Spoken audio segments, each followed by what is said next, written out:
వాళ్ళిద్దరికి పడదు అని, వాళ్ళిద్దరి మధ్య చాలా డిఫరెన్సెస్ ఉన్నాయి అని, కలవడం కష్టం అని తెగ రూమర్స్ వచ్చాయి. ఇంతకీ ఎవరు వాళ్ళిద్దరు అనుకుంటున్నారా? చిరంజీవి, పవన్ కళ్యాణ్. బట్ కొన్ని పరిణామాలు చూస్తుంటే వీరిద్దరి మధ్య ఎలాంటి విభేదాలు లేవని తెలుస్తోంది. పొలిటికల్ గా వీళ్ళిద్దరి మధ్య కొన్ని విభేదాలు ఉండొచ్చేమో కానీ రీసెంట్ గా జరిగిన న్యూస్ వింటే వాళ్ళిద్దరూ ఒకటే అని తెలుస్తోంది. చిరంజీవి పుట్టినరోజుకి తన 150వ మూవీ ఫస్ట్ లుక్ ప్రతిష్టాత్మకంగా రిలీజ్ చేయాలని సన్నాహాలు చేస్తున్నారు. ఈ నేపథ్యంలోనే టైటిల్ కూడా ఖరారు చేసిన సంగతి తెలిసిందే.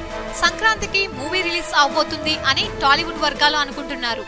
ఈ సినిమాలో ఒక క్రూషియల్ రోల్ లో మొదట సునీల్ ని అనుకోగా వివి వినాయక్ వెన్నెల కిషోర్ ని సజెస్ట్ చేశారని సమాచారం. అయితే చిరు వినాయక్ చేసిన సజెషన్ ని తిరస్కరించాడట.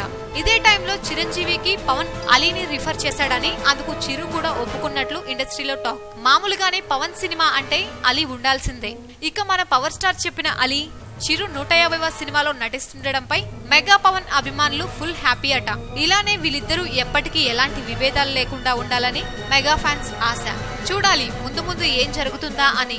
మరి మీరేం కోరుకుంటున్నారు? కామెంట్ చేయడం మర్చిపోవద్దు.